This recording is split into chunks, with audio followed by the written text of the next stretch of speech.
Hello everyone, welcome back to test paper live classes.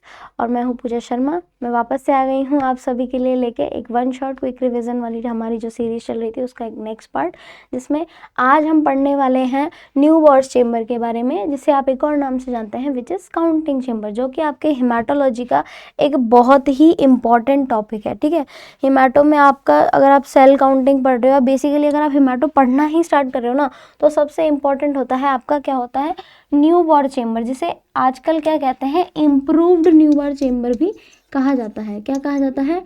Improved new बॉर chamber भी आप इसको कहते हो। और एक नाम से जाना जाता है काउंटिंग चेम्बर या सेल काउंटिंग चेम्बर। ठीक है, क्योंकि हम इसमें क्या काउंट कर रहे हैं, सेल्स काउंट करते हो। बेसिकली कौन सी सेल्स काउंट करते हो आप लोग इसके अंदर? तो आप लोग काउंट करते हो इसके अंदर ब्लड सेल्स। ठीक है, ब्लड सेल्स में कौन सी सेल्स काउंट करते हैं हम लोग? तो भाई हम काउंट करते हैं इसमें आरबीसी, ठीक है, आपकी डब्ल्यूबीसी, ठीक है, और आपकी प्लेटलेट्स। बेसिकली ये जो आपकी सेल्स हैं, इन्हें आप लोग क्या करते हो, काउंट करते हो। ठीक है, एरिथ्रोसाइट्स, ल्यूकोसाइट्स एंड थ्रोम्बोसाइट्स। ठीक है, तीनों के लिए सेम चेम्बर को हम लोग काम में लेते हैं, लेकिन होता क्या है, इस चेम्बर को इस तरीके से बनाया गया है कि आपको पर्टिकुलर सेल को एक जगह पे काउंट करना है, ताकि क्या हो, उनकी काउंटिंग ईजी हो जाएगी। दूसरी चीज़ क्या होगा कि आपको अगर कैलकुलेट करना है उनको, तो उनका कैलकुलेशन भी आपके लिए क्या हो जाता है, ईजी हो जाता है। अब ये देखो, न्यू बॉर चेम्बर के बारे में हम थोड़ी सी क्या है, थोड़ी सी बातचीत कर लेते हैं कि क्या होता है, इसकी इंपॉर्टेंस क्या है। तो देखो, ये जो चेम्बर है सबसे पहले इंट्रोड्यूस किया था क्रैमर ने। किसने इंट्रोड्यूस किया था? क्रैमर ने इंट्रोड्यूस किया था ये।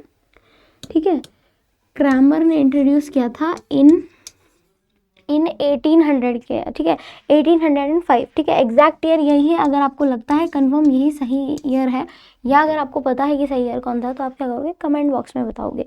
उसके बाद में थॉमा नाम का एक और साइंटिस्ट था। ठीक है, थॉमा नाम का एक और साइंटिस्ट था जिसने इसे क्या किया था और इसमें चेंजेस किए थे।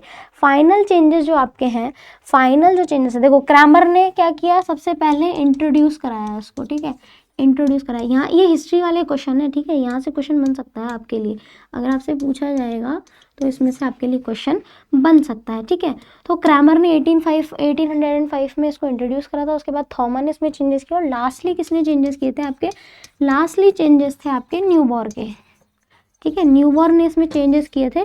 उसके बाद से लेके अब तक करंटली यही यूज़ किया जाता है। ठीक है, करंटली मतलब जब से चेंजेस हुए हैं उसके बाद से लेके अब तक न्यूबॉर वाला जो चेम्बर है हमारा, वही काम में लिया जा रहा है। ठीक है, अब आइए बात कर लेते हैं हम लोग स्ट्रक्चर की। तो देखो, न्यूबॉर चेम्बर का जो स्ट्रक्चर होता है उसे इस तरीके से बनाया गया है ताकि आपको क्या है, ये ईजिली समझ में आ जाए। ठीक है, तो देखो इस तरीके का होता है, बहुत ही छोटा होता है क्योंकि माइक्रोस्कोपिक स्टडी के लिए बना हुआ है हमारा। ठीक है, किसके लिए बना हुआ है? माइक्रोस्कोपिक स्टडी के लिए बना हुआ है। और कैसा दिखाई देता है, देखो इस तरीके का दिखाई देता है। ठीक है, इसमें आप एक चीज़ देखना, ऐसे नाम लिखा हुआ आता है आपका और इसकी डेप्थ लिखी हुई आती है। ठीक है, डेप्थ भी लिखी हुई आती है। अब एक और चीज़ आप क्या देखोगे कि यहाँ पे आपको कुछ ये इस तरीके का एक स्टेज देखने को मिलता है। क्या देखने को मिल रहा है भाई? एक स्टेज देखने को मिल रहा है। अब स्टेज की खास बात क्या है, देखो ये कैसा होता है, एच शेप दिख रही है आपको।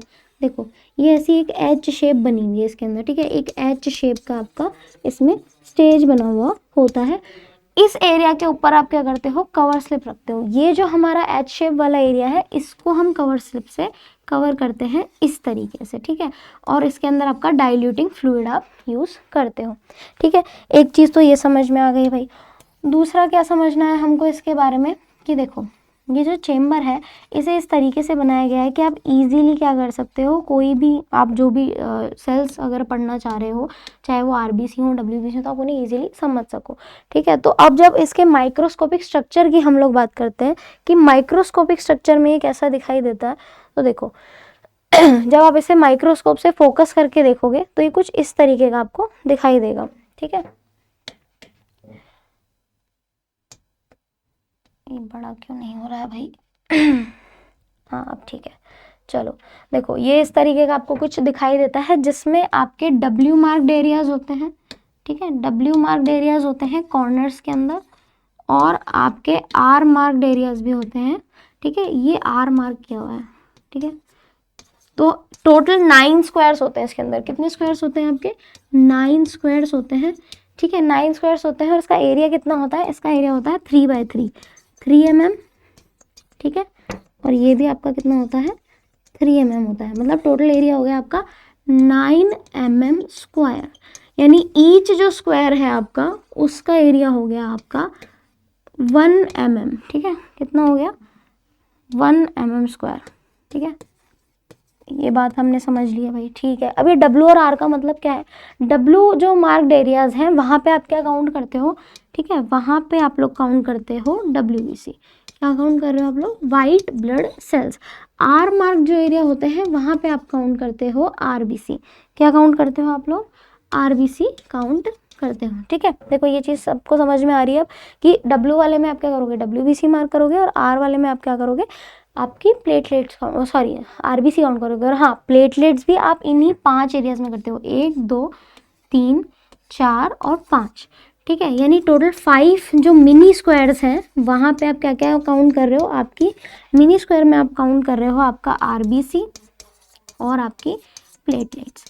ठीक है, और W वाले जो 4 एरियाज हैं, बड़े वाले जो 4 एरियाज हैं, उनमें आप काउंट करते हो आपकी WBC। ठीक है, अब ये जो बड़े स्क्वायर्स होते हैं इनके अंदर भी छोटे स्क्वायर्स प्रेजेंट होते हैं, यानी कि आपका जो एक WBC वाला जो आपका पार्ट होता है, जैसे ये WBC वाला एक स्क्वायर है, तो इसके अंदर आपके 16 छोटे स्क्वायर्स होते हैं। ठीक है, कितने छोटे स्क्वायर्स होते हैं? 16 छोटे स्क्वायर्स होते हैं। इन इतने में आप क्या काउंट कर रहे हो? 16 स्क्वायर्स में आप WBC काउंट करते हो। ठीक है, 1 में 16, यानी 4 के आपके कितने हो गए? 64 स्क्वायर्स। और आपकी RBC वाला जो पार्ट होता है वो इस तरीके का होता है जिसमें आपके 25 स्क्वायर बने हुए होते हैं। कितने स्क्वायर बने हुए होते हैं? 25 स्क्वायर बने हुए होते हैं। बीच वालों में आपके होते हैं 25, जिसमें 1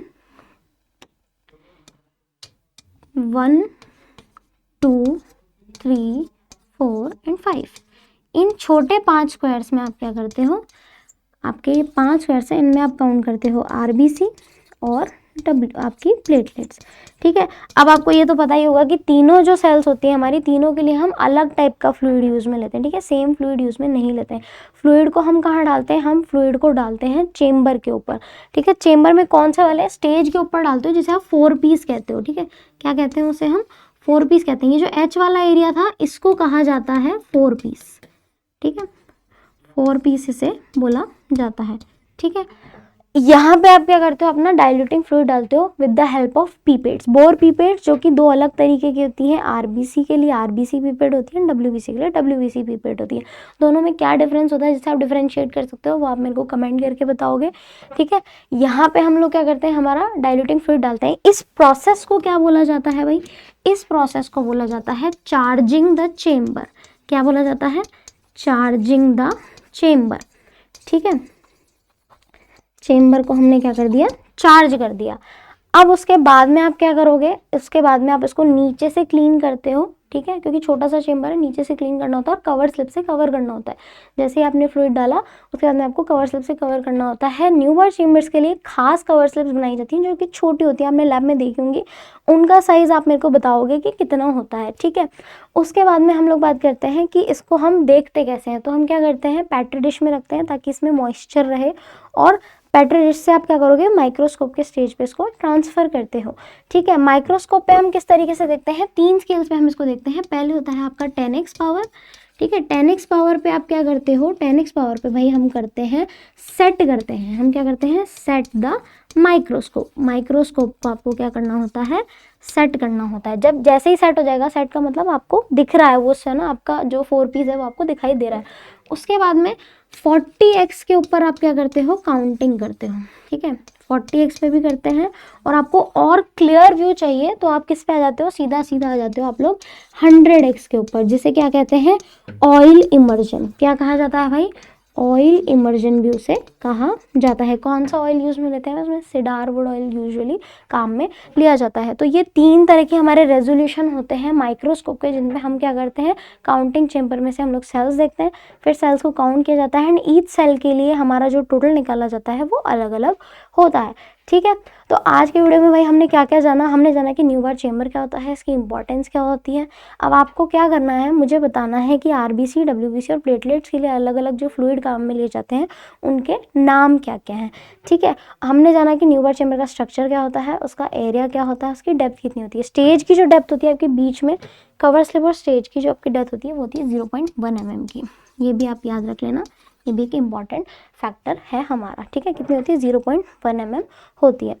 ठीक है, तो हमने आज के वीडियो में क्या क्या सीख लिया भाई, इतनी सारी चीज़ें सीख ली हैं। बची हुई जो भी चीज़ें हैं वो मैं बताऊंगी आपको नेक्स्ट वीडियो में। ठीक है, अब देखो वीडियो को एंड करने का आ गया है टाइम, तो आगे बात कर लेते हैं कि अगर आप लोग तैयारी कर रहे हैं तो लैब टेक्नीशियन के लिए, तो सभी कॉम्पिटेटिव एग्जाम के लिए आपके पास एक मस्त सा क्वेश्चन बैंक है। लैब टेक्नीशियन की जो बुक है आपकी MCQ की, वो प्रेजेंट है आप लोगों के पास में। ठीक है, जो है सभी कॉम्पिटिटिव एग्ज़ाम्स के लिए, जिसमें आपको मिलेंगे 6800 से भी ज़्यादा MCQ जिनका आंसर है और एक्सप्लेनेशन भी है आपके पास में। प्राइस इसका बहुत ही कम 850 रुपये है। ठीक है, आज ही आप ऑर्डर करके अपनी एक कॉपी मंगवा सकते हो। ऑर्डर करने के लिए आप हमारे सपोर्ट टीम नंबर पे बात कर सकते हो या हमारी वेबसाइट है www.store.testpaperlive.com, वहाँ पे भी विजिट कर सकते हो। अगर आप लोग ग्रुप 5, AMCRE, बिहार, KGMU इन एग्जाम्स के लिए तैयारी कर रहे हैं और आपको सेल्फ एनालिसिस के लिए एक टेस्ट सीरीज़ की ज़रूरत है, तो वो भी हमारे पास अवेलेबल है। Achiever lab technician 40 test series को आप लोग परचेज कर सकते हैं, जो आपकी तैयारी में काम आएगा AMCRE, group 5, Bihar and KGMU के लिए। इसमें टेक्निकल के साथ साथ नॉन टेक्निकल पार्ट भी आपको मिलने वाला है। साथ ही में आपको मिलेगा टेस्ट सॉल्यूशन एंड एनालिसिस और सब्जेक्ट वाइज टेस्ट सीरीज इसमें रहने वाली है। प्राइस इसका बहुत ही कम है, 499 रुपीज़ 6 मंथ्स के लिए। ठीक है, और ये जो टेस्ट होने वाले हैं भाई, ये टेस्ट होंगे आपके हिंदी और इंग्लिश दोनों लैंग्वेज में। ठीक है, बाइलिंगुअल मिलने वाला है, तो और अच्छे से तैयारी हो जाएगी आपकी। इसको अगर आप परचेस करना चाहते हो तो आप क्या कर सकते हो, हेल्पलाइन या सपोर्ट जो हमारा नंबर है सपोर्ट टीम का, उस पर कॉल कर सकते हो, या फिर टेस्ट पेपर लाइव एप्लीकेशन को डाउनलोड करके वहाँ से आप टेस्ट सीरीज़ को ज्वाइन कर सकते हो। और ऐसे ही अच्छे वीडियोस देखने के लिए चैनल को सब्सक्राइब करके रख सकते हो। बाकी मिलते हैं नेक्स्ट वीडियो में, तब तक के लिए थैंक यू।